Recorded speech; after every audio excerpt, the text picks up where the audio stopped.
circunstância totalmente desfavorável, e talvez seja esse o seu caso agora, meu irmão. Você está passando por uma situação que você não vê saída, que é difícil, que te deixa angustiado, que te deixa ansioso, que te deixa sem conseguir dormir. E eu consigo te entender completamente. Não pense em você que é porque eu estou aqui, né, falando, gravando, que a minha vida é um mar de rosas. Pelo contrário. A gente passa luta, a gente passa dificuldade, sofrimentos. Normal. Assim como você. Nós estamos aqui juntos e unidos em nome de Cristo. Mas ele disse, na sua palavra, no mundo tereis aflições, mas tende bom ânimo, porque eu venci o mundo. Ele venceu o mundo por nós. E esse é o nosso mestre. Ele é a nossa inspiração. Olá, sejam muito que bem-vindos a esse canal. Eu sou a Lorena e você está no Bíblia com a Ló. Bem, se você está chegando aqui agora nesse canal, dá uma olhadinha. Nós temos vídeos semanais falando da palavra do Senhor, vlogs, conteúdo bíblico, salmos, tudo isso para que a gente possa estar ao longo da semana conectada com a palavra de Deus. Jesus sentia tristeza. Ele necessitava também de um certo recolhimento, mas ele não deixava de fazer o que era necessário ser feito por conta daquilo que ele estava sentindo. E é sobre isso que vamos refletir neste vídeo. Estava pensando nas dificuldades enfrentadas da vida, os desafios, e que por muitas vezes isso acaba afligindo o coração, né? A gente fica preso, ansioso, com uma certa tristeza, um certo desânimo devido às dificuldades. A gente olha para vários cenários e não vê uma solução para se resolver. E isso gera uma falta de esperança, né? Isso agride a alma, fica abatida. E quando a gente vai olhar na palavra, a gente vê que Jesus sentiu isso em alguns momentos, principalmente a necessidade do recolhimento, né? Eu não sei vocês, mas eu quando eu tô triste, quando eu não tô muito bem, eu prefiro me isolar, me recolher, faz parte do meu temperamento e da minha personalidade. Tem pessoas que não, né? Que elas conseguem compartilhar e dividir esse momento de tristeza com outras pessoas. Em geral, eu não sou muito assim. Eu sou mais reservada e quando eu estou triste, fico ainda mais, né? O que às vezes é ruim, porque a gente precisa sim de apoio, de ajuda, a gente precisa que as pessoas também compartilhem dessa nossa dor. Eu acho que isso é muito saudável, mas é uma dificuldade que eu tenho. E ao ler as escrituras, a gente vai percebendo que Jesus também tinha essa necessidade de recolhimento. Pense que ele andava rodeado de gente o tempo todo. Então, além de estar discipulando, né, falando sobre a palavra, curando, libertando e tudo aquilo que ele fazia o tempo todo ao longo do dia, de forma que nas escrituras mostram até que eles não conseguiam nem parar para descansar, para comer. Tamanho era o serviço e a demanda. Então pense que eram homens extremamente atarefados, né, com o reino. E tinha momentos que Jesus falava, ó, vamos parar ali, vamos para um lugar mais reservado, deserto, para poder descansar um pouco. Quando ele escolhia fazer isso, sempre eram momentos muito decisivos da trajetória dele. Ele começou isso lá no deserto, com os 40 dias, onde ele foi tentado. Depois ele faz isso quando sabe da morte de João Batista, que era um companheiro, né, que anunciou o reino de Deus, preparou o terreno para que ele pudesse chegar. Então ele sentiu muito com a morte de João. E no Getsemane, ou seja, quando já estava ali no momento onde ele ia ser crucificado, ele também se retira para orar. Então a gente vai percebendo que ele, quando ele precisa, quando ele decide se isolar, são decisões e coisas que estão acontecendo que acaba mexendo um pouco com ele. A gente não sabe até que nível essas coisas afetaram de fato, porque não tem muita coisa falando sobre sentimentos e as emoções ali do Cristo, né? Então a gente pode tentar compreender a partir do contexto. Mas toda vez que ele decide se isolar, que ele decide orar, que ele decide que ele precisa desse tempo sozinho, é porque são coisas muito decisivas, muito importantes que estão acontecendo. Ele não fica se retirando o tempo todo, né? E mesmo ele sendo Deus encarnado, mesmo ele sendo Cristo, ele tinha esses momentos de necessidade, de reflexão, de descanso. Ele tinha esse momento até para nos ensinar a também fazer isto. Então, Jesus ia ficar sabendo que João foi assassinado e é quando ele decide se retirar, né, para orar. Só que enquanto eles estavam se retirando, ele e os discípulos, a multidão vai acompanhando ele. Então, quando ele percebeu que havia uma multidão necessitando de cura, de cuidados, né, como vai colocar lá em Marcos, Jesus se compadece daquela multidão, tem compaixão, né, em Lucas. Lucas vai usar essa palavra, tem compaixão da multidão, porque ele percebe que ali eram ovelhas sem pastor. Então, ele mesmo com tudo aquilo que ele estava precisando lidar naquele momento, com a morte de João, com o avanço do seu ministério, vamos lembrar que o avançado ministério significa a cruz, né? À medida que ele vai avançando e propagando, ele também está se aproximando do fim. Então, na humanidade e na carnalidade, isso é difícil, tá?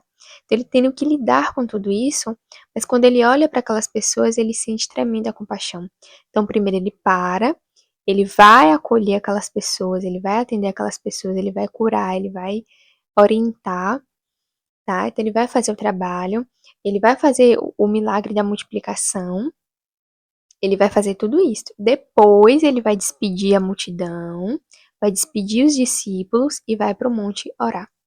Então, isso nos ensina algo fantástico, né? Porque ele não ignora as próprias necessidades. Ele tinha a necessidade de orar e de se isolar naquele momento, para maior conexão com Deus, para um fortalecimento, né? A gente imagina que ele vai se fortalecer naquele monte, naquele deserto. Uma nova etapa do ministério dele está sendo revelada. João já morreu. Então, está se aproximando cada vez mais, né, o sacrifício. E ele claramente compreende isso. Então, ele não deixa de ignorar a necessidade, mas ele também não deixa de atender as pessoas. Ele não deixa de fazer o que tem que ser feito, ele não deixa de ministrar sobre aquelas ovelhas, que é o que o Senhor Deus mandou fazer. Então, ele cumpre com a obrigação dele, ele faz o que precisa ser feito, e depois ele vai se retirar. Tá? Então, ele não negligencia nada. Tá? Ele sabe muito bem como se autocuidar. E esse é um ensinamento, assim, muito importante pra gente, né? Porque a gente tende ou só a cuidar muito dos outros, ou só viver somente pra gente, né? Ou um extremo ou outro. E Jesus era a medida exata, a medida perfeita, né? Ele contempla as duas coisas. Ele não deixa de fazer o que tem que ser feito, mas também ele olha pra ele. Então, pelo texto, a gente compreende que esse momento de introspecção não era algo rápido, tá? Então, ele despede os discípulos e o povo de forma que é o tempo do barco dos discípulos chegar até a metade do caminho, porque ele manda os discípulos e o povo embora, e quando os discípulos já estavam já na metade da travessia, é que ele vai vir andando sobre as águas e vem o milagre, né, sobre as águas, onde Pedro pede para que, se é o Senhor mesmo, deixa que eu vá até o Senhor e tudo mais. Acontece nesse contexto também. E isso, o texto diz que já era na quarta vigília da madrugada. E essa expressão significa entre 3 e 6 horas da manhã.